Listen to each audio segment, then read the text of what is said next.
عارف انت لما الشيطان يستفرد بيك وتقعد انت وهو يقول لك يا ولد انت لما تذاكر تعمل اللي عليك، افرض ما جبتش مجموعه، افرض ما وصلتش للحاجه اللي بتحلم بيها. كذلك برضو لما تقعد ما تعملش اي حاجه، نفس الشيطان هيقول لك ايه، اقعد تفكر في كذا، اقعد ينشط جواك حاجه كده، متضايق ان انا مش هوصل لو ما عملتش، ولو عملت خايف ان انا ما اوصلش. اذاكر ولا ما اذاكرش، الحوار ده مش بيجي لك لوحدك، الحوار ده بيجي بلا استثناء ليك ولاخوك ولصاحبك ولاي حد انت بتعرفه، حتى الطلاب في كورس الاحياء ثانويه عامه، حتى انا وانا في ايام كليه كان بيجي لي وما زال بيجي لي في دراسات لحد دلوقتي. افرض انت وانت بتذاكر في معادلتك ما وصلتش، افرض انت بعد ما تدفع الفلوس في السفاره ما تنجحش في الامتحان، وخصوصا امتحانات المعادله الامريكيه بتكون صعبه الى حد ما. شايف كل اللي بقوله لك دوت فكرني بموقف ايام الهي ما يرجعها. 5 طب كان عندي امتحان اطفال عملي، وفي الجامعه عندنا كان امتحان الاطفال بالذات العملي بيبقى وقته ضيق والامتحان نفسه صعب، فمحتاج مذاكره قويه، وانا الحمد لله كنت مهتم جدا بدراسه الاطفال وخصوصا التفاصيل بتاعتها. فمن ناحيه المذاكره انا كنت مفرتك الكتاب، من ناحيه الامتحانات انا كنت حالل كل الامتحانات بتاعت السنين اللي فاتت. بس عارف ايه اللي حصل؟ دخلت الامتحان وشلته. فتعالى احكي لك ايه اللي حصل بالظبط وازاي عديت الموضوع دوت. بس قبل ما نبدا اي حاجه اوعى تنسى، متعودين قبل البدايه ان احنا بنصلي على النبي صلوات تنحل بها العقد وتنفك بها الكرب ويفتح بها اجمل واروع ابواب الفرج. وبرده زي ما انت متعود كده لايك وسبسكرايب وتفعل الجرس وتطلع له قرنين، ولو انت على فيديو فيسبوك يا ريت تشير الفيديو مع اصحابك وتعمل لايك على الصفحه. ونبدا بسم الله.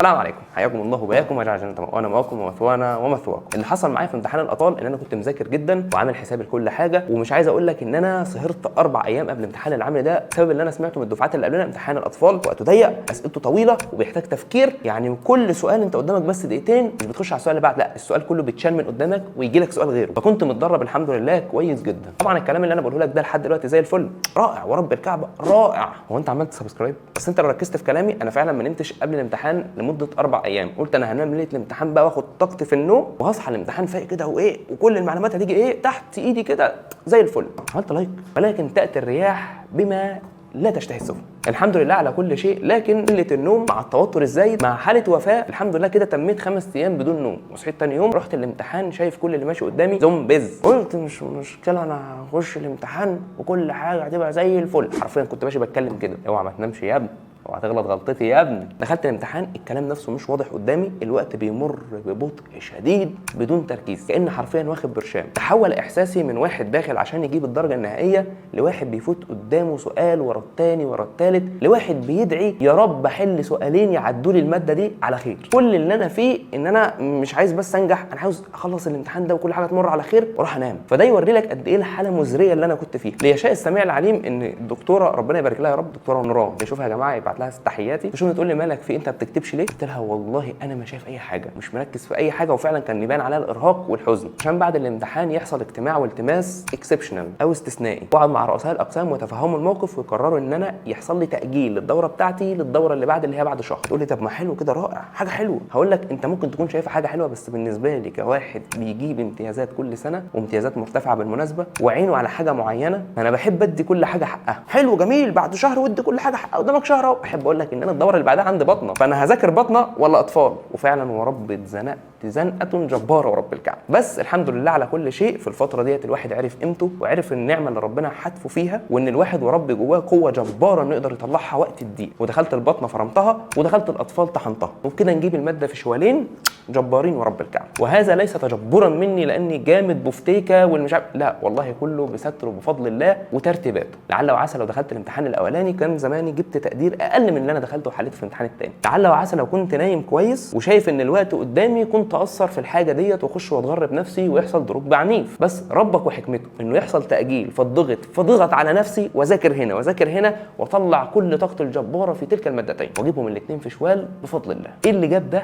للتفكير بتاعي انا والشيطان لما بقعد لوحدي. احب اقول لك الاثنين لهم علاقه ببعض. اقول لك يا حبيب قلبي ان انت لو ما ذاكرتش مش هتوصل بنسبه 100%، ومش بس كده، استحاله هتعرف تطلع مبرر انت نفسك مقتنع بيه. هتفضل ندمان ندم عمرك بعد النتيجه، ان نتيجتك هتبقى عقاب للي انت عملته. على عكس لو انت عملت كل اللي عليك وسبت الباقي على ربنا، النتائج بتاعت ربنا جت النتيجه زي ما انت عاوز، هتفرح فرح ورب الكعبه مفيش بعده، هتنسى كل الهموم والتعب. طب ما انا لو ما جبتش حاجه وحشه يبقى انا كده اتعاقبت. اقول لك لا والله انت في اختبار، فيجب عليك الصبر والتقبل. طب ما انا اتقبل العقاب الاول وخلاص، اقول لك يا عزيزي انت عارف ان انت قصرت وعارف ان انت اهملت، فساعتها انت عمرك ما هتسامح نفسك، وهتقول ساعتها ان انا لو يرجع بيا الزمن هعمل كل اللي عليا، على عكس لما تكون عملت كل اللي عليك وقدر الله ما شاء فعل، ربنا كتب عليك دي، تقبله هتلاقي ورب الكعبه ابواب جباره اتفتحت افضل من اللي انت كنت بتتمناها. لما تيجي تقعد لوحدك والشيطان يستفرد بيك ويبدا يدخلك في متاهات ودوامات، قل فقط اعوذ بالله من الشيطان الرجيم وتوكل على الله. اللي انت عليك تعمله اعمله وبس بدون تفكير، النتائج بتاعت ربنا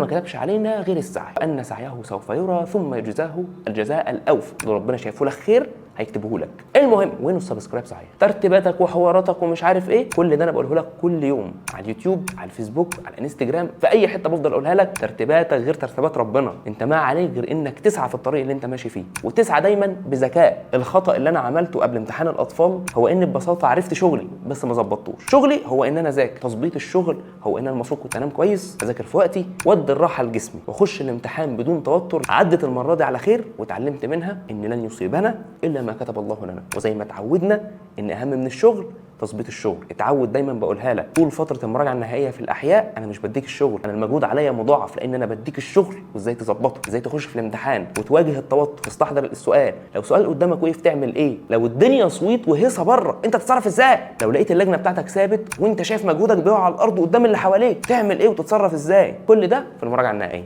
فمنشن لصاحبك وقول له دكتور هوبا مستنيك في المراجعه النهائيه، وربي انها مراجعه جباره ورب الكعبه. وقول لي يلا يلا الطريق حلم لا تنسى، كل ما تنسى دكتور هوبا هيجي يفكرك.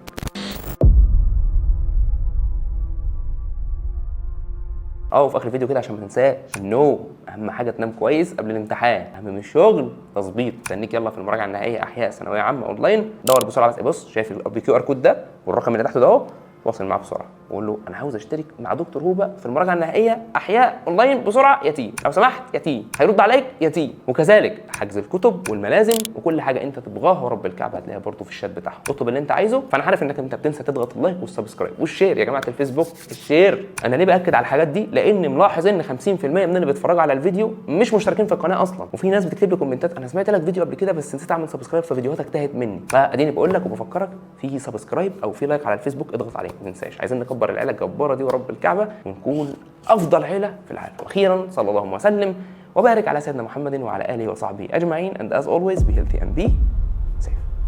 السلام عليكم.